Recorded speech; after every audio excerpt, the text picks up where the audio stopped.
Earth received the first signal on a Tuesday morning. Admiral John Carter was reviewing defense reports when the alert flashed across his screen. Unknown vessels approaching from beyond Neptune's orbit. How many? He asked the communications officer. 17 large ships, sir, plus dozens of smaller craft. Carter nodded calmly, though his stomach tightened. Humanity had achieved peace for nearly 50 years. After the climate wars and resource conflicts of the previous century, Earth had unified under a single government. Military forces were reduced as society focused on scientific advancement and space exploration. Any communications from them? Nothing yet, sir, but their formation suggests military intent. Carter studied the projected course. The ships would reach Earth in approximately 3 days at their current speed. He initiated first contact protocols, sending standard greeting messages on all frequencies. 6 hours passed before they received a response. The main screen in the command center displayed an alien being. Its skin was pale blue with ridged features and 4 glowing eyes. When it spoke, the translation software converted its clicks and hums into English. Inhabitants of the third planet. I am Supreme Commander Krovak of the Varnoth Confederation. Your system has been selected for incorporation into our territory. Submit to our authority, and your transition will be peaceful. Carter maintained his composure. This is Admiral John Carter of the United Earth Defense Force. We welcome peaceful contact with other civilizations, but we do not surrender our sovereignty. Perhaps we can discuss. The alien interrupted with a sound that resembled laughter. Your primitive scanning technology cannot assess our capabilities. We have observed your defenses. Your orbital platforms are minimal. Your fleet is small and antiquated. Resistance would be pointless. Carter exchanged glances with his second-in-command, Colonel Maria Garcia. The aliens had clearly been studying Earth for some time. We prefer peace, Carter replied, but we will defend ourselves if necessary. Then you will be destroyed, Krovak stated flatly. We will arrive in 72 of your hours. Prepare your surrender documents. The transmission ended abruptly. They're confident, Garcia remarked. Too confident, Carter said. They've only scanned our active defenses, run a full assessment of their approach vector and weapon signatures. The results came back an hour later. The Varnoth technology was indeed advanced. Energy shields, plasma weapons, and propulsion systems far beyond Earth's current capabilities. Carter called an emergency meeting of the Defense Council. Representatives from around the world gathered virtually as he presented the situation. We cannot match them in direct combat, he concluded. Our newest ships and defense platforms would be overwhelmed. Then we negotiate, suggested one counselor. They're not interested in negotiation, Garcia countered. Their language and posture indicate they expect complete submission. What options do we have? Asked another counselor. Carter took a deep breath. There is one possibility. Protocol Lazarus. The room fell silent. Most counselors looked confused, but a few of the older members showed recognition in their eyes. That's still maintained? Asked Defense Minister Rodriguez. Yes, Carter confirmed. Since the unification, it's been classified at the highest level. Few know it exists. For those of us unfamiliar with this protocol, said a younger counselor, perhaps an explanation. Carter nodded. After the wars, Earth chose peace, but some leaders argued we should maintain our military capabilities as insurance. A compromise was reached. Most of our military was converted for peaceful purposes, but the most advanced weapons and ships were preserved in secret facilities, maintained but never deployed. You're talking about the mothball fleets? Someone asked. Yes, ships and weapons that represented the peak of our military technology before unification. They've been continuously updated with modern power systems while maintaining their original designs. But they're ancient by current standards, protested another counselor. That's exactly why they might work, Carter replied. The Varnoth have scanned our active technology. They know nothing about what we've kept hidden. The council debated briefly before authorizing Protocol Lazarus with a strong majority. As the meeting ended, Carter opened a secure channel to a classified lunar facility. "This is Admiral Carter. Authorization Lazarus Alpha 79. Wake the caretakers. It's time." The soft hiss of a cryopod opening woke Captain Lisa Morgan from her 5-year sleep. She blinked as warm light filled her vision. A medical officer stood nearby, checking her vital signs. "Captain Morgan, your readings are normal. Can you hear me clearly?" the medic asked. Lisa nodded, her mind quickly sharpening. The fact that she had been awakened meant only one thing: Earth needed the fleet. "Protocol Lazarus has been activated," the medic confirmed, helping her sit up. The lunar base, known as the Vault, had been Lisa's home for 15 years, with 5-year active shifts alternating with 5-year cryosleep periods. Her job was simple but critical: maintain Earth's secret arsenal. After a brief medical check, Lisa dressed in her uniform and made her way to the command center. The Vault was coming alive around her as other caretakers emerged from cryosleep. Some had been here longer than she had, dedicated to preserving humanity's military heritage. Lieutenant Frank Wilson, her second-in-command, greeted her at the command center. "Captain, we've received the full briefing from Earth Command. Alien fleet approaching, ETA 65 hours. Show me everything," Lisa said. The screens displayed images of the Varnoft ships and the transcript of their communication with Admiral Carter. Lisa studied the technical data carefully. "Their technology is advanced," she observed, "but they've made one critical mistake." "What's that, Captain?" "They've underestimated us." Lisa tapped commands into the console. "Begin activation sequence for all vessels. Priority to the Defiant and Intrepid battle groups." Deep beneath the lunar surface, massive bay doors began to open. The cavernous underground facility housed row upon row of warships, cruisers, destroyers, and fighters that had once been the pride of Earth's separate nations.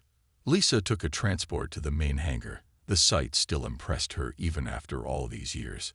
Dozens of vessels rested in cradles, their hulls marked with faded national emblems from the time before Earth's unification. American, Russian, Chinese, European, and other designs sat side by side, preserved in the vacuum of the facility. These weren't museum pieces. Under their classic exteriors, the ships contained a mix of their original systems and carefully integrated modern technology. The engineering principle was simple: maintain what worked well, upgrade what didn't, but preserve the original design philosophy of each vessel. "Begin pre-flight on the U.S. Defiant," Lisa ordered as they approached the largest American vessel. The ship's silhouette was distinctive, angular, and threatening, unlike the smooth, scientific vessels of modern Earth fleets. Chief Engineer Ben Martinez joined her as they boarded, reactors warming up, all systems responding. "She's eager to fly again." "How long since the last full activation?" Lisa asked. 15 years for combat systems. We'd run maintenance cycles monthly, but nothing full power." Lisa ran her hand along a corridor wall as they walked to the bridge. The ship felt solid in a way modern vessels didn't: overbuilt, redundant systems, designed to take punishment and keep fighting. On the bridge, Lisa settled into the captain's chair. Screens flickered to life, showing the status of other vessels as they powered up throughout the facility. "Communications," she called out. "Contact all vessel commanders. I want readiness reports within the hour." "Captain," her sensor officer interrupted, "I'm picking up a transmission from Earth. Admiral Carter wants to speak with you." Lisa nodded, and Carter's face appeared on the main screen. He looked tired but determined. "Captain Morgan, good to see you awake. What's your status?" "The fleet is powering up, Admiral. We'll be ready to deploy in 24 hours. Make it 12 if possible. The Varnoft aren't waiting." "Understood. What's your strategic objective?" Carter's expression was grim. "They think we're defenseless. Let's use that misconception. Earth's active defenses will serve as a distraction while your fleet executes the real attack." Lisa nodded. The old warships were built for exactly this scenario. fighting against superior technology with guile and brute force. Precisely. These ships were created when humanity feared the worst. Now they'll be our salvation. After the call ended, Lisa addressed her bridge crew. Let's wake the rest of the fleet. We have a battle to prepare for. The War Council gathered in a secure underground room beneath Earth Defense Headquarters. Admiral Carter stood at the head of the table, flanked by Captain Morgan, who had shuttled down from the lunar base. Chief Strategist William Patel sat opposite them, surrounded by holographic displays showing the approaching Varna fleet. Their formation suggests confidence, Patel observed, manipulating the display to zoom in on the alien vessels. The main battleships are in the center, protected by smaller craft. Classic overwhelming force approach. Lisa studied the formation. They're not expecting significant resistance. That's our advantage, Carter agreed. Our active defense platforms and modern ships have already been scanned. The Varnoth know exactly what they're facing, or think they do. Patel nodded. I've analyzed their communications and approach. The Varnoth are technologically advanced, but strategically arrogant. They believe superior technology automatically means victory. History suggests otherwise, Lisa said. Exactly. Patel brought up new displays showing Earth's hidden fleet. The ancient warships represent a different philosophy of combat. They were built when humanity was divided and paranoid, constantly preparing for war. Carter turned to the other military leaders. We're outmatched in direct combat. Their energy shields and weapons systems exceed our current capabilities. But direct combat isn't our plan. Patel took over the briefing. The Varnoth rely heavily on advanced sensors and predictive systems. Their technology is designed to counter other advanced technology. He pointed to one of the hidden fleet vessels. These older ships use different principles. Their hulls contain materials rarely used anymore. Their electronic signatures are unlike anything in space today. They'll register as anomalies, Lisa added, not immediate threats. Our modern sensors detect the Varnoth scanning Earth's orbit, said Colonel Garcia, monitoring live data feeds. They're cataloging our defense platforms, but ignoring debris and older satellites. Patel smiled. That confirms my theory. Their systems automatically filter out what they consider non-threats. We can use this against them. What's your proposal? Carter asked. Guerrilla warfare, Patel said simply, but scaled to space combat. We don't engage their main fleet directly. We use Captain Morgan's ships for targeted strikes against vulnerable points, fuel depots, communication relays, support vessels. Lisa nodded in agreement. The old ships can approach using minimal power. They'll read as space debris or derelict vessels until they're close enough to strike. What about our modern defense forces? Another officer asked. They serve as the distraction, Carter explained. We position them visibly, making preparations the Varnoth can easily detect. When they move to engage, they'll commit their forces against what they believe is our total defense capability. Patel manipulated the holographic display, showing simulations of different attack vectors. We've identified 3 key vulnerabilities in their formation. Their fuel tankers here, communication relay vessels here, and this group of ships that appear to be troop transports. My fleet can split into 3 strike groups, Lisa said. Hit all targets simultaneously. The element of surprise will only work once, Carter cautioned. After the first strike, they'll adjust their sensors. We only need it once, Patel responded. The psychological impact of being attacked by vessels they didn't detect will force them to reconsider their approach. They'll become more cautious, buying us time for secondary strategies. What about weapons? Asked Colonel Garcia. Lisa smiled slightly. The old fleet carries weapons modern ships don't use anymore. Railguns, nuclear-tipped missiles, even chemical explosives.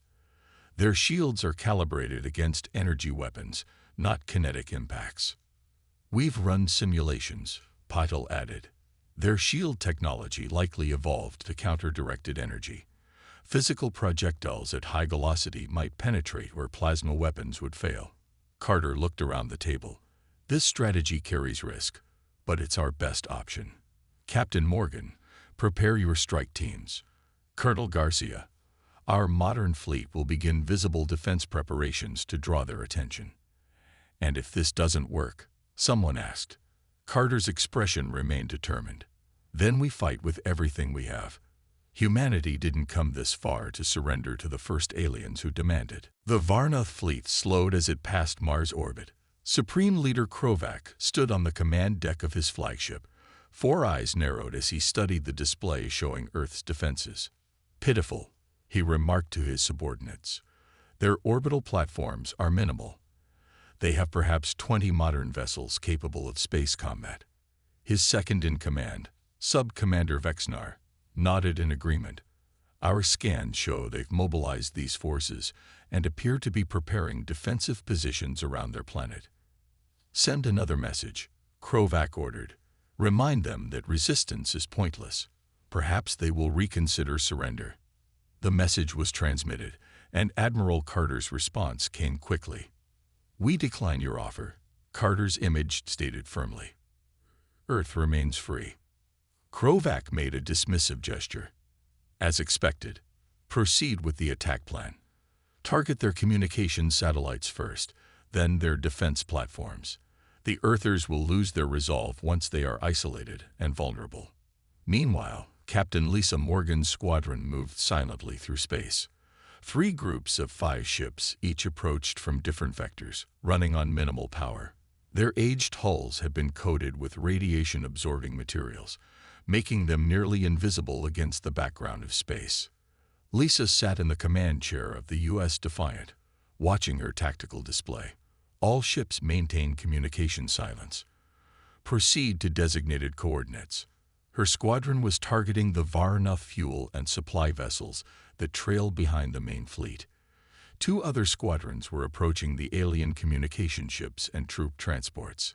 Approaching optimal range, reported her tactical officer. Enemy vessels show no sign of detecting us.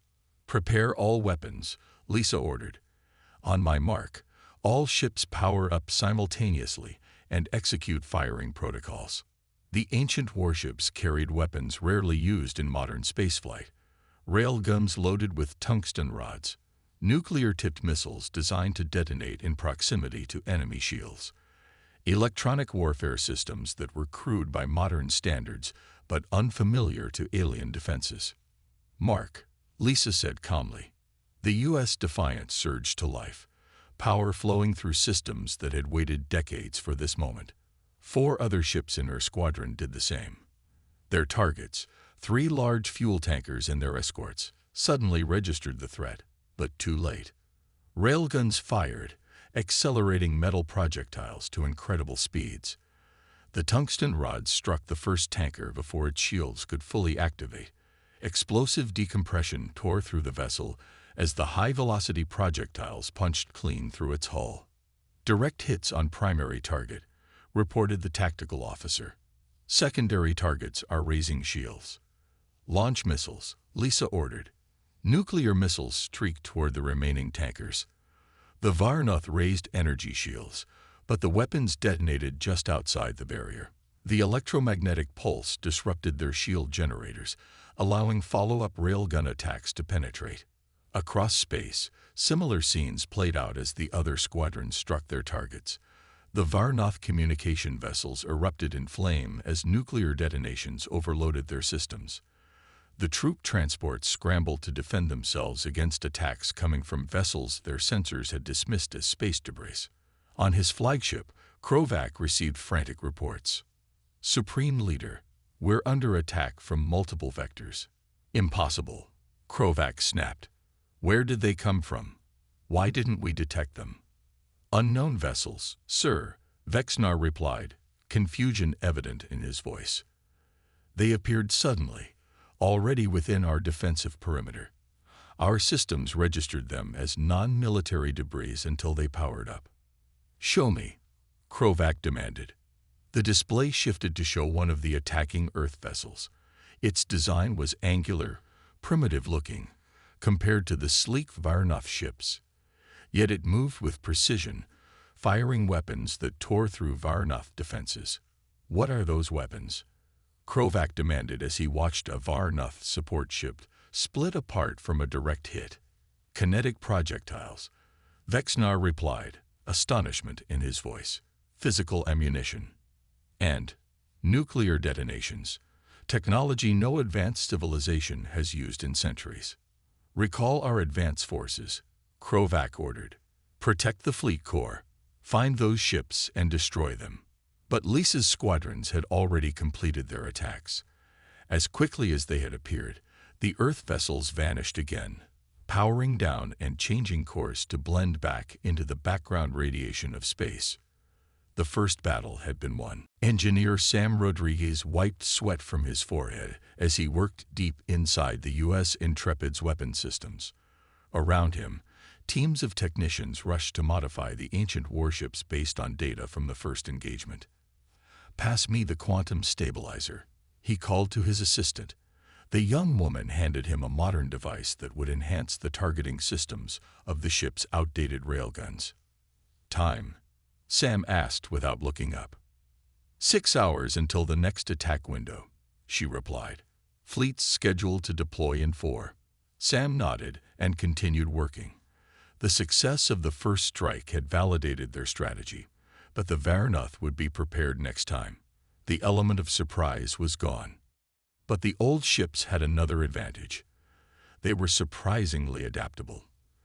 Unlike modern vessels with their specialized, integrated systems, these warships had been built with modularity in mind. Components could be swapped, upgraded, or modified quickly.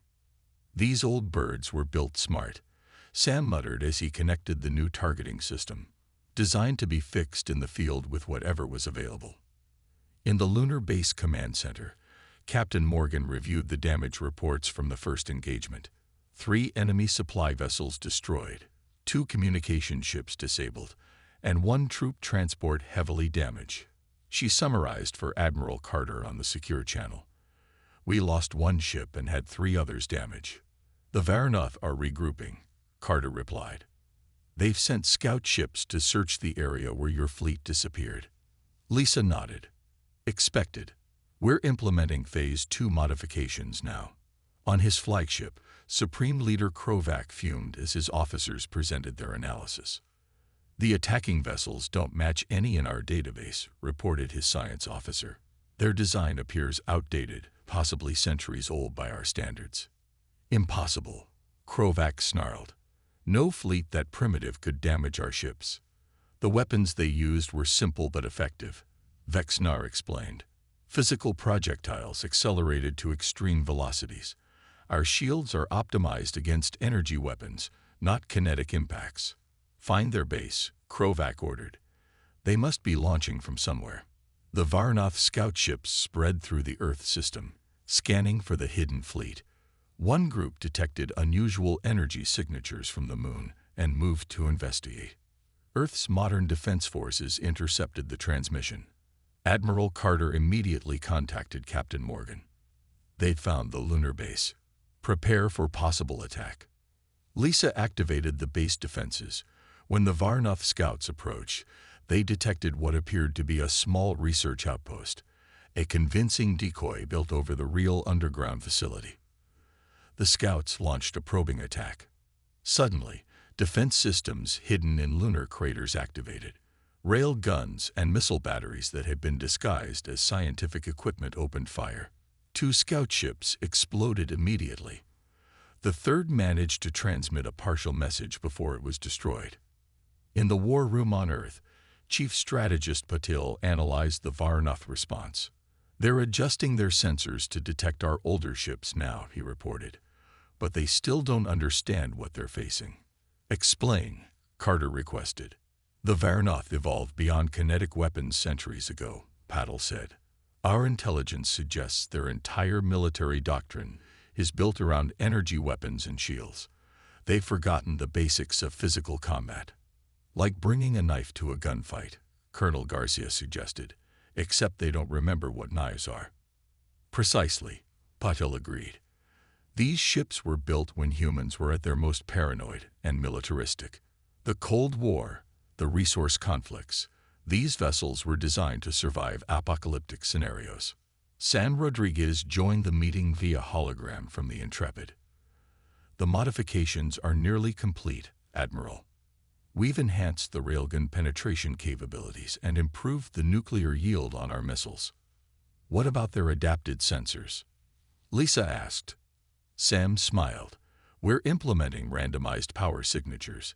Every ship will read differently. Some will appear as asteroids, others as radiation pockets. They'll have to check everything manually.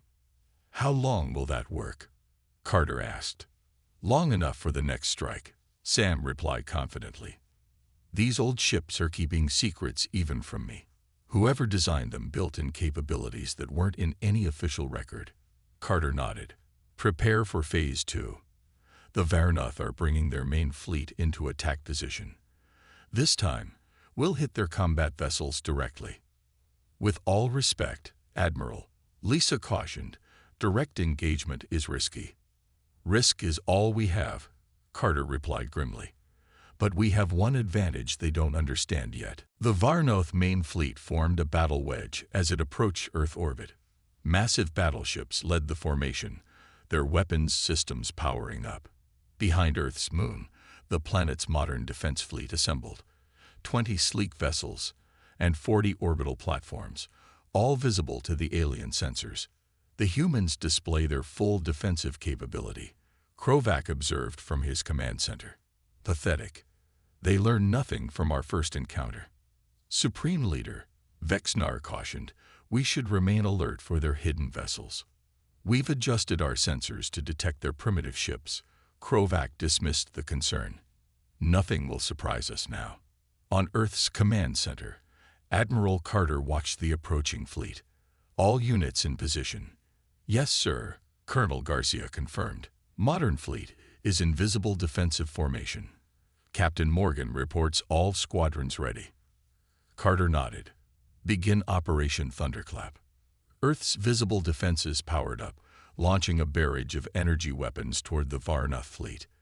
The aliens easily absorbed the attack with their shields, exactly as planned. They waste their efforts. Krovac laughed. Advance and eliminate their defenses. The Varnoth fleet moved forward, focusing their sensors on Earth's modern ships. They failed to notice the unusual patterns in the asteroid field they were passing, patterns created by powered-down warships floating silently among the rocks. In the U.S. Defiant, Captain Morgan gave the order. All ships, execute Attack Plan Delta. Across the asteroid field, 50 ancient warships powered up simultaneously. But instead of rushing forward, they launched their payloads, thousands of simple metal spheres ejected into space. What are they doing? Vexnar asked, watching the strange objects on his display. The answer came moments later. The metal spheres exploded into clouds of metallic chaff, aluminum strips that created a storm of radar reflections. The Varnoth sensors, recalibrated to detect the Earth vessels, suddenly registered thousands of phantom targets. Sensor interference, a Varnoth officer shouted. We're blind. In that moment of confusion, the Earth's hidden fleet accelerated from the asteroid field, each ship on a different attack vector. They launched their first weapons, not at the Varnoth ships, but at empty space around them. Nuclear detonations created electromagnetic pulses that washed over the alien vessels. Shields flickered as their generators struggled against the unexpected interference. Now, Lisa ordered, all ships fire main weapons. Railguns across the fleet fired simultaneously. Tungsten rods accelerated to incredible speeds, struck the weakened shields of the Varnoth battleships. Some penetrated, tearing through alien hulls and systems. We're taking damage. Vexnar reported. Multiple hull breaches on outer vessels. Impossible. Krovac rage. Target those ships and destroy them. The Varnoth fleet turned to engage, but the Earth vessels were already changing position, using the chaff clouds for cover.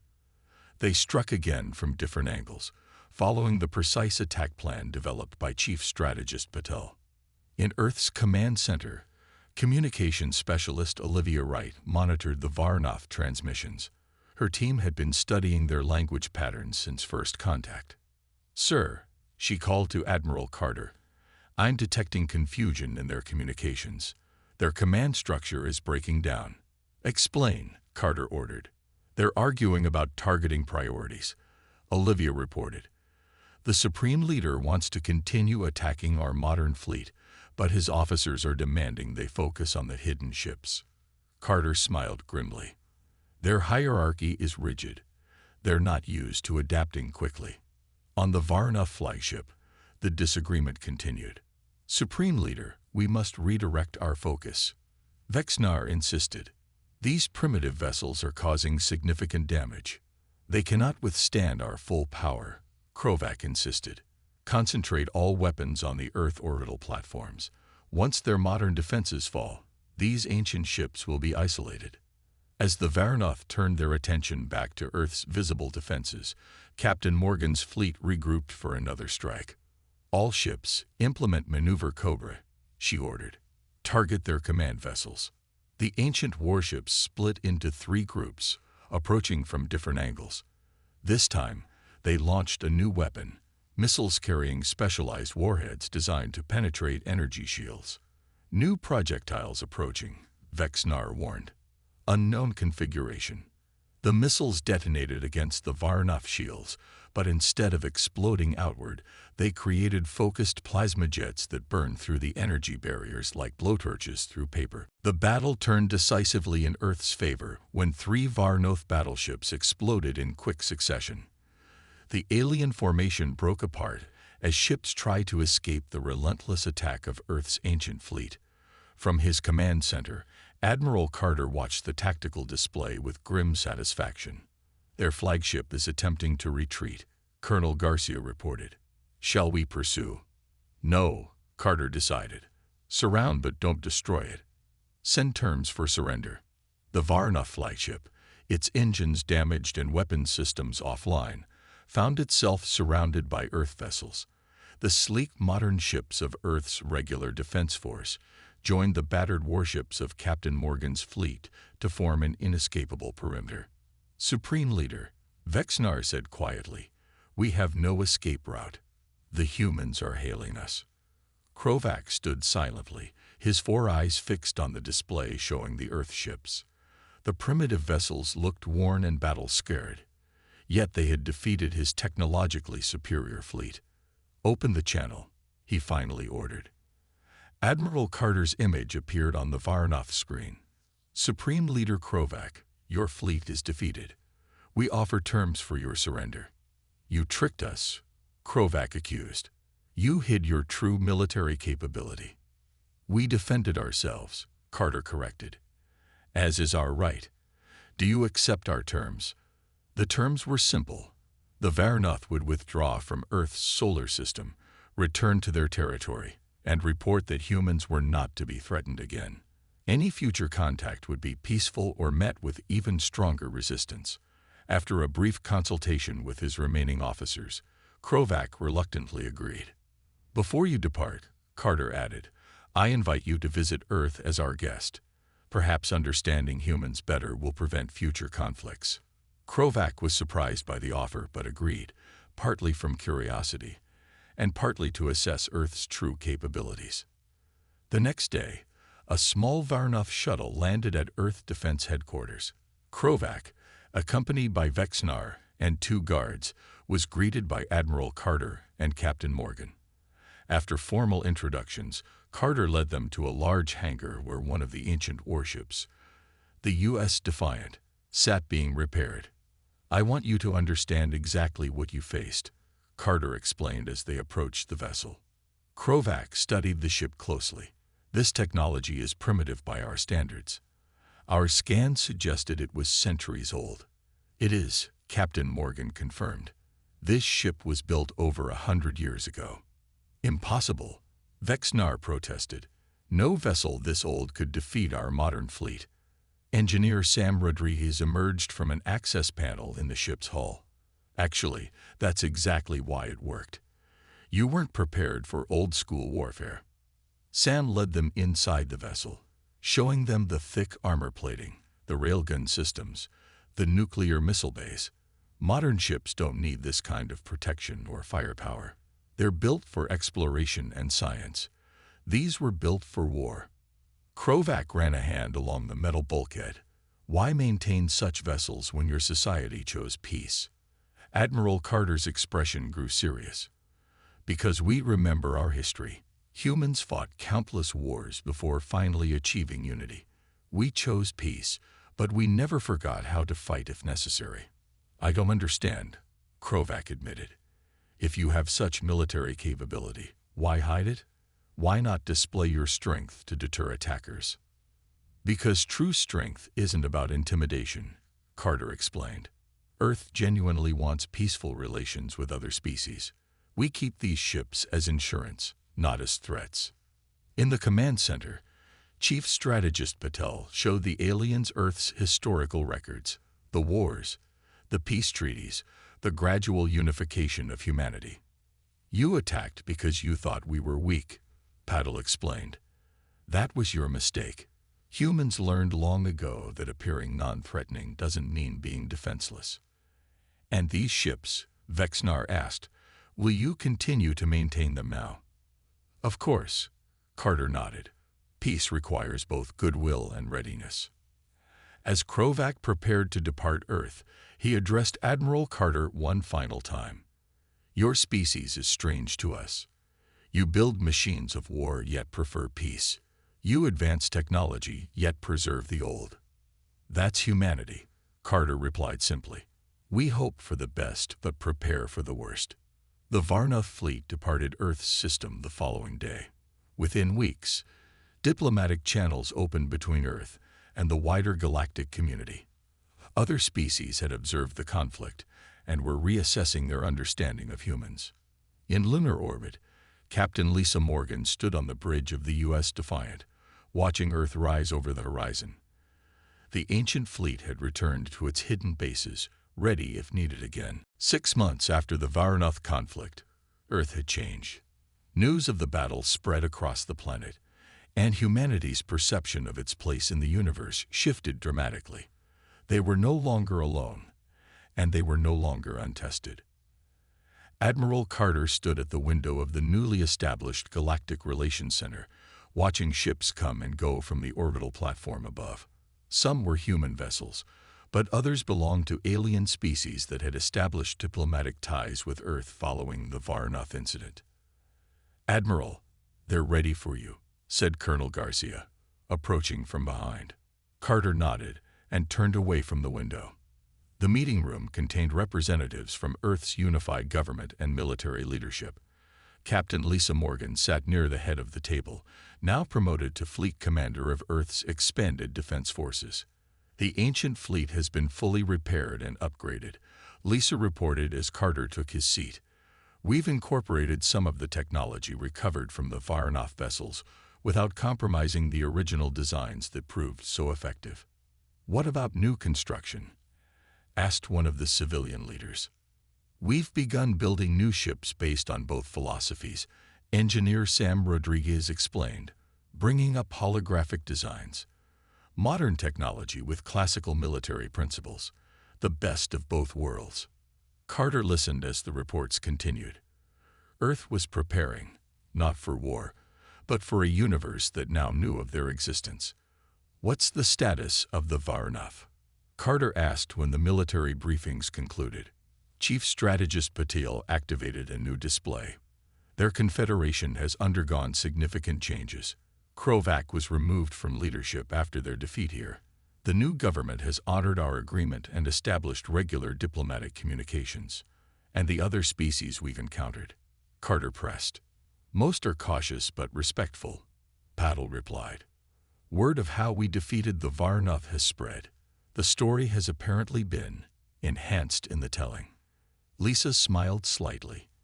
I heard one version claiming we had thousands of ancient warships hidden throughout the solar system. Let them believe it, Carter suggested. The truth served its purpose. After the meeting, Carter and Lisa walked through the facility toward the memorial that had been established for those lost in the battle. 6 ships and 43 crew members, Lisa said quietly as they approached the wall of names. A small price compared to what could have happened. Carter nodded solemnly. Every name here saved millions. They stood in silence for a moment before continuing to the observation deck. Earth hung in space before them, peaceful and beautiful. The ancient fleet is being expanded, Lisa noted. We're training new crews every month. Some of the vessels are being stationed throughout the solar system rather than hidden in the vault. Times have changed, Carter agreed. Secrecy served its purpose, but now visibility has value too. Do you think we'll need them again? Lisa asked. Carter considered the question carefully. I hope not, but the universe has proven larger and more complex than we imagined. Peace through strength remains our best policy. On the far side of the galaxy, the story of Earth's ancient fleet had reached other civilizations. In one distant council chamber, military leaders of the Krell Dominion discussed the reports. These humans defeated the Varnoth with primitive technology, asked one skeptical commander. Apparently, they'd maintained their warships from earlier eras, another explained. The Varnoth were unprepared for kinetic weapons and nuclear devices. An interesting strategy, mused the Krell Supreme Director. What do our scouts report about Earth's defenses now? They appear to be expanding their military presence throughout their system. Both modern and classical designs are visible. The Supreme Director studied the images of Earth vessels. Mark their territory as protected. We will observe from a distance before considering any approach. Back on Earth, Carter returned to his office to find a message waiting from an unexpected source. Supreme Leader Krovac, now living in exile. Admiral Carter, the message began. I continue to reflect on our encounter. My people believe technology alone determines superiority. You taught us that history, preparation, and innovation matter more. The galaxy will not soon forget the lesson of Earth's ancient fleet. Carter smiled as he closed the message. Humanity had faced its first interstellar test and emerged stronger. The ancient fleet, once a secret insurance policy, had become a symbol of human ingenuity and determination. And somewhere in the darkness between stars, other eyes were watching, learning, and reconsidering their plans for the small blue planet that had surprised everyone.